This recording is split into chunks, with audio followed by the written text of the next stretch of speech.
What's up? You're watching Poot's Garage. This week we're actually doing some more video on the tube bender. We're getting into the hydraulic pump, and this was actually filmed a while ago and I had a lot of issues with it, as you're gonna see. So I just wanted to make sure I made a little intro here to, I don't know, try and pull it together, because I kind of split this video up from the last video of building the engine stand to this part. So this video we're getting this nice cheap pump. We're trying to save some money and get a pump going, but it doesn't work out for us too well. Well, it worked out in the end, but still, it took a long time. So sit back and watch what happened with this thing. It's annoying.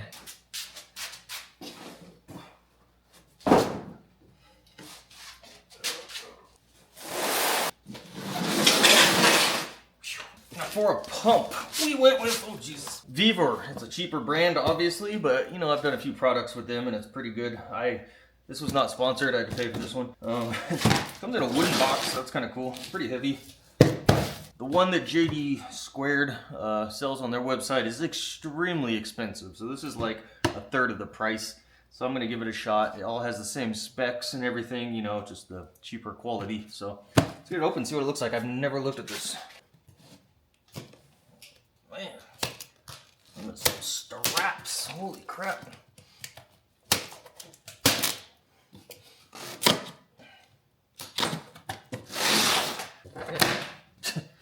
It's nailed down, but you can just rip it apart. That's cool. At least be in good shape. Alright, looks pretty good. Got a roll of Teflon tape, user manual. See a bunch of hoses. That's a good sign. Stuff this thing in here. Okay, hopefully those quick connect fittings are the same as what we got on that cylinder. Alright, I gotta get this thing out. Oh, it's got a handle, that's cool. Handle with the loose bolt, it looks like. Nice.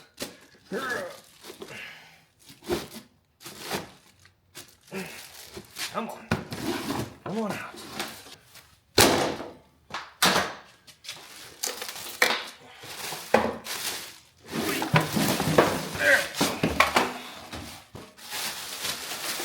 Now we got a pump. Cool. And this is it. This is the pump. It's got apparently an 8-liter tank down here. Got to convert that so I can figure out what to put in it.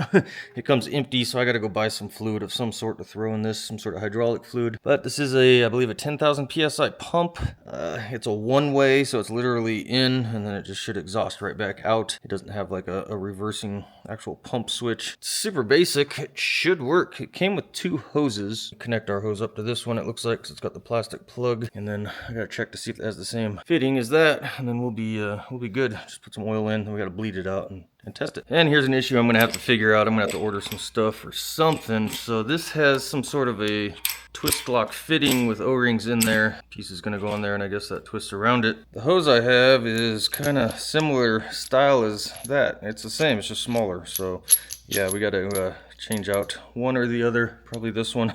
Yeah, so more parts. It's a new day. We went down, we got the correct fittings, went down to Vevor Hydraulic and Rebuild. Good little place. They got everything you need for hydraulic type stuff. Can make you hoses and stuff too if you need to. But basically what I ended up with is, so this is the one that came on my hydraulic pump hose that came with the pump. This was on my ram on the cylinder. And basically that's female and that's female. Can't do that. And you'll also notice that they are different sizes. So I took these down to this Vevor Hydraulic and Rebuild and said, you know, do you guys have males for either or one or both of these? And they straight up said, this one here, don't use that. That's junk. And we don't even have anything for that. So okay, cool. This here is a legit fitting. This is like a porta power type fitting. I guess it's a little more common. So they did have male fittings for that. So I do have that piece, that's good. And then I got a whole another set here, since I do have a second hose with this whole setup. So just in case, I don't know, for some reason I come up with another use for this pump, I'll have another set of fittings that I can use. And we also had to get an adapter because I have a male threaded section. The new fitting is a female, so that's an adapter. It's not cheap. None of this was cheap, but stuff we need to do. So we did it. Now we can finish putting that together.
we are all hooked up. We got our quick connect fitting on.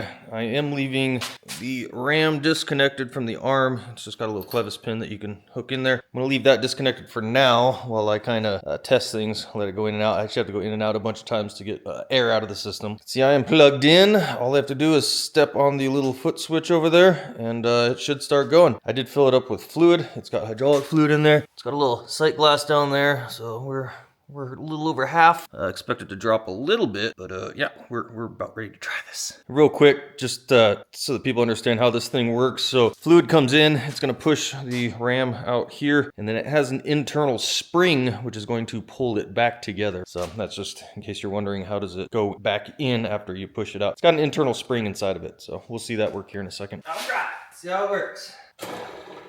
Motor runs. So that's gonna be reverse, which is just releasing the pressure. I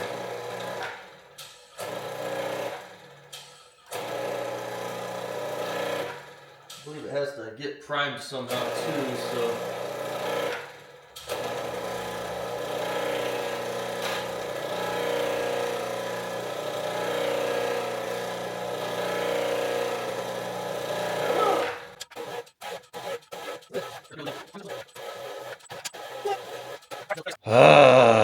Well, you just saw me trying to get this thing to run and it wasn't doing anything. So I had to do some diagnosing and well, we figured out the problem and I'm not too happy about it, but check this out. So you can see we got a mess down here. I had to pull the top off the pump and this is what we found. This nut was on there at an extreme angle. So obviously when it was assembled, somebody really had this pipe was actually angled and you can see that my threads are just gone. There's no threads left. They stripped them out. So frustrating. I kind of bent this pipe straight to see if I could get that thing to go back on. No, it's not happening. So that's really frustrating. So basically with that being so crooked, the pipe wasn't seating. It was probably, if it was moving any oil, it was just pooping it out the side there. So I'm a little frustrated. I got all this fresh oil in this thing. And then, yeah, we gotta wait. I contacted Vevor about this through their customer service. So we're just gonna have to wait and see what happens if they're gonna replace me, give me a new one, give me some parts, something to make this right. But this is really frustrating because I was hoping to use this thing next week. But now we're waiting again for more parts and drama. Thanks. Here we are. It's got to be 3, 4, 5 weeks later. I don't even know anymore. So we're working on this pump again. I had the company send me a new line, but they didn't send me the fitting. This is the fitting. And, oh man, what a nightmare this was. You would think this is just a basic fitting. No. Jeez. So this is a 6mm line. That alone, trying to find fittings for 6mm is hard enough. But then the pipe thread on the other side is actually British pipe thread. It's not English. It's not national pipe thread. It's not NPT like we all know. So I had to order this little fitting by itself online. That cost me a ton instead of waiting for the company to try and send me one. So we got it in. I also had to bend the line here. I put a little kink in it right there. Not really kink, just a bend. To make it line up, which is what their initial issue was. They wouldn't line this up and they would just crank it down and it was all messed up. So I put just a little bit of a bend in there. Used a little tube bender. And it lines up now. So this has been such a nightmare. I'm just praying to God that this actually works. Yeah, we're pretty much gonna try and put this thing back together on its reservoir and give it another shot. Oh, jeez, I'm so over this thing. All right, this is the moment of truth. I put this thing all back together. I got our new line, new fitting, everything's in. I got my hose on, reconnected my bender. I don't have much faith in this thing right now, but we'll see what happens. It runs.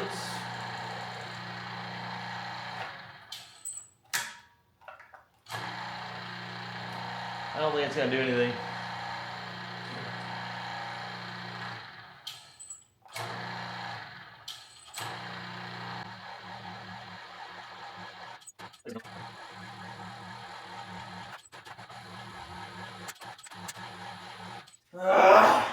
Well, it's basically running the same exact way it was when I found the leaking damaged line.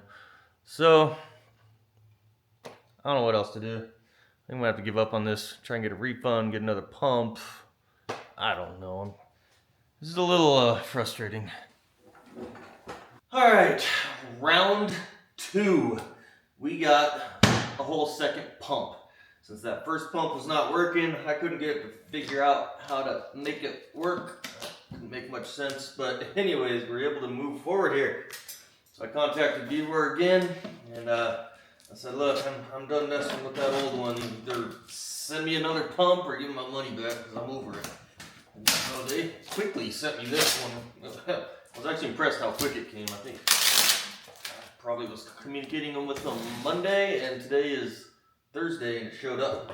So I'll give them that much. The customer service has been pretty good. There is a language barrier going on, but we worked through it pretty easily, I think. So it's actually been, I don't know, it's been surprisingly good from a customer service standpoint.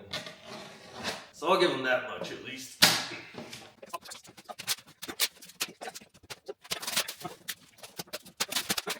Hopefully this one's in better shape. This one survived without any damage. Looks like it's all there. Get it out.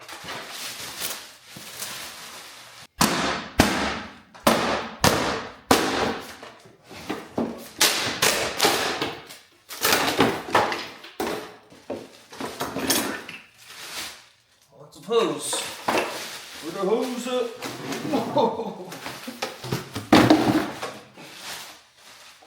Alright, here's pump number 2. Whew. Don't look like anything's damaged, nothing too funky. Hopefully this one was put together a little better than that last one. Only one way to find out, and that's to hook it up. I do have to transfer the oil from the other one into this one because I'm not buying more oil. This stuff's expensive. Good, we got another one. Alright, I got the oil transferred over into this new one. I got the hose installed. Behind me I'm hooked up to the bender. Shouldn't really matter too much yet. I just want to see some movement on this gauge. I want to see something happen. We're all plugged in, we're ready to go. So let's see.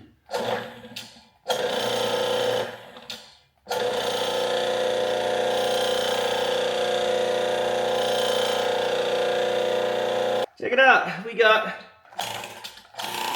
a pump. We got pressure. Woo! Man, that thing goes quick.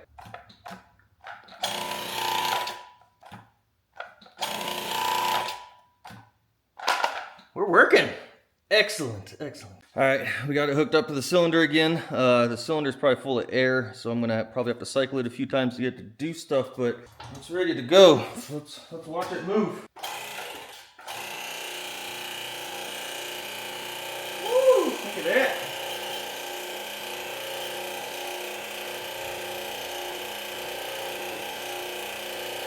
She's moving. Got to like fully extend this and then retract it, get the air out. Look at it go. It's fully retracted. Retracted, extracted. Oh, I'm back now.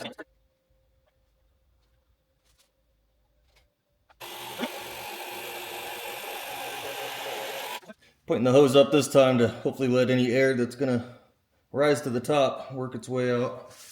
I never even checked if this has a bleeder screw of any type. I don't think so. I think sitting at like 2,000 PSI right now though, so whew, it's kind of sketchy. Finally, we did it. We finally have a pump that works. Oh, thank God. So I'm gonna let this pump kind of sit for a while because the fluid's really aerated in there. So I want it to, you know, separate out, get the air out of the fluid, and then we'll cycle it a couple more times and really try and get some nice, clean, pure fluid through there, no air, and kind of get things worked out and flushed. And yeah, finally, I'm so relieved that this is working now, finally. Thank you.